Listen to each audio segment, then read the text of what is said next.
Singapore is known for its skyscrapers. But step off the beaten path, and you'll find another world entirely. A world with its own kind of structure, not made of steel and glass, but of grass and patience. Meet the builders, tiny, feathery, and absolutely obsessed with weaving. Welcome to Tampines Eco Green.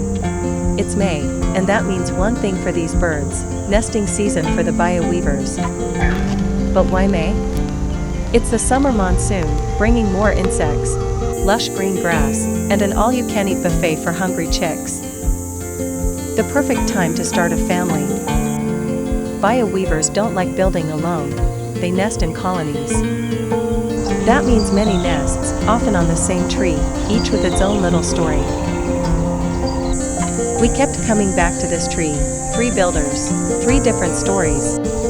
Here's Nest A, and its builder, Mr. Bright Crown, a male Baya Weaver with a bright yellow crown, dark brown mask, yellow chest, quick wings, and laser focus.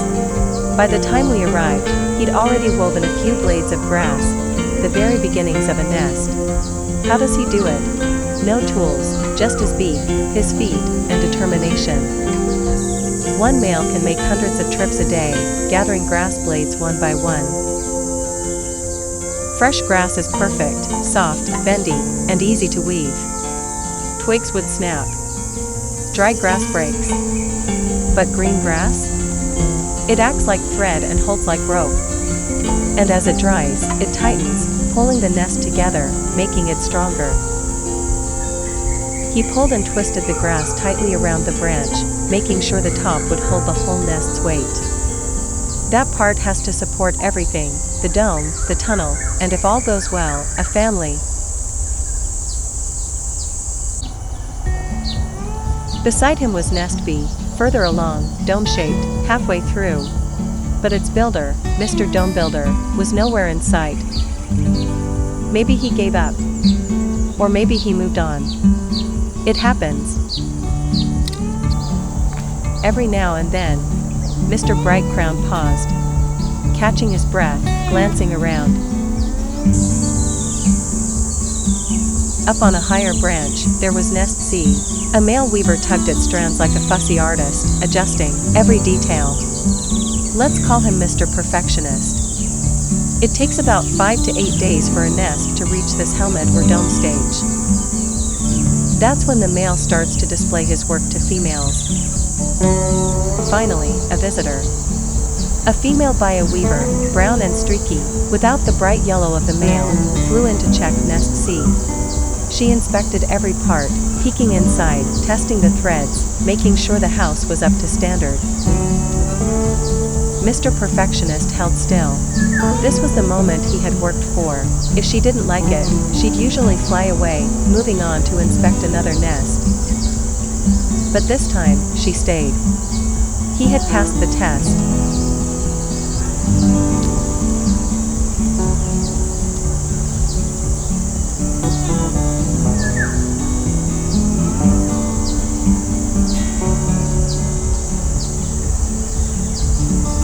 Not so far. A young male, no yellow crown yet, was building a practice nest. It looked more like a tangle of grass than a home. But these early attempts are how he learns. Next season, he might be the one with visitors.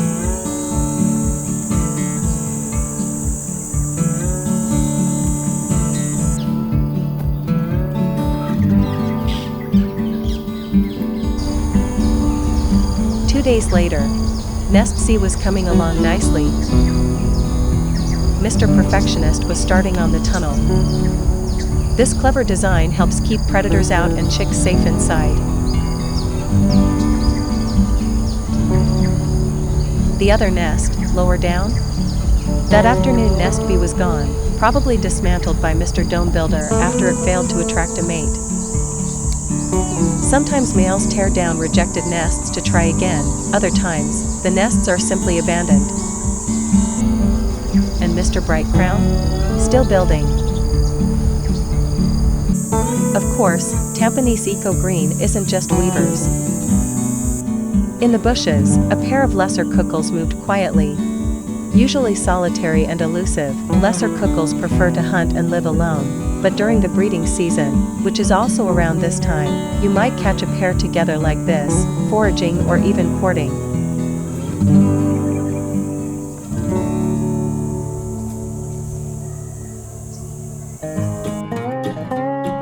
Across the highway at Lorong Halus wetland, Baya Weavers were fewer. But we spotted a completed nest, and a female flying in and out, likely feeding chicks inside, and here they have neighbors. Meet the golden-backed weaver, not native, originally from Africa, introduced long ago, but now well established here. Bright yellow back, black face, glowing red eye, and reddish belly. Hard to miss, their nests look similar to the Baya Weavers, but are often built low over water. Below them, a lesser whistling duck floated quietly. No weaving, no drama, just a duck doing duck things. Sometimes, the golden-backed weavers fly down for a quick bath, a break from all that stitching and twirling above.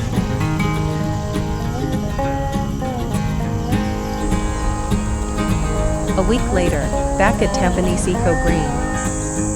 The nest C was still in progress. The tunnel, not yet completed.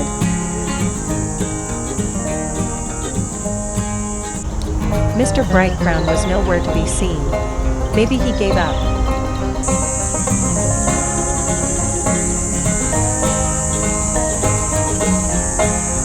That day, we came across an Asian golden weaver, bright yellow with a darker face and a sturdy, thick beak. Similar in size to the Baya Weaver, but sporting a more uniformly golden plumage. Originally from nearby Southeast Asia. They were introduced to Singapore and have since made these green spaces their home. Unlike Baya Weavers, they tend to form monogamous pairs, usually sticking with one partner for the season. Their nests may not be as elaborate as those of their Baya cousins, but they're still skillfully woven, round grass structures tucked into reeds or low shrubs near water. Another week later, Nest C now had a long, elegant tunnel, like a slide hanging from the dome. That meant the nest was finished, accepted, and in use. Inside, the female was likely incubating her eggs, which usually takes about 14 to 17 days before tiny, blind chicks hatch.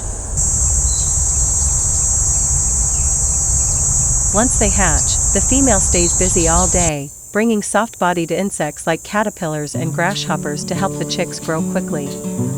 But sometimes, the male helps too, especially early on. Mr. Perfectionist? His work wasn't over. He had already begun weaving another nest nearby, hoping to attract a second mate. But from time to time, we saw him return to the first nest, adding a few fresh blades of grass, tugging at the knots, making sure everything stayed strong.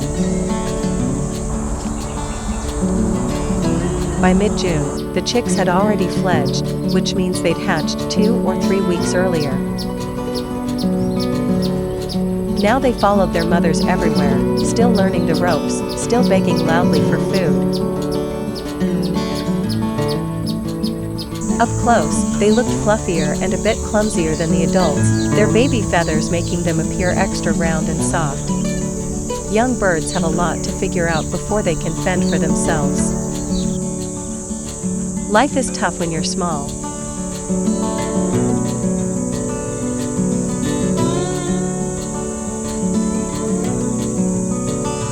Nearby, a pair of Sooty-headed Bulbuls were also busy caring for their fledgling. The chick zipped clumsily through the branches, wings whirring as it tried to keep up, a restless ball of energy shadowing its parents' every move.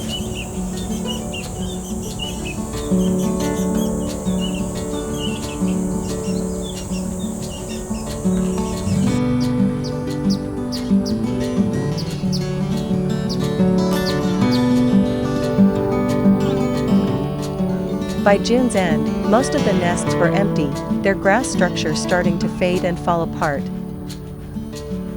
Reminders of a busy season now past.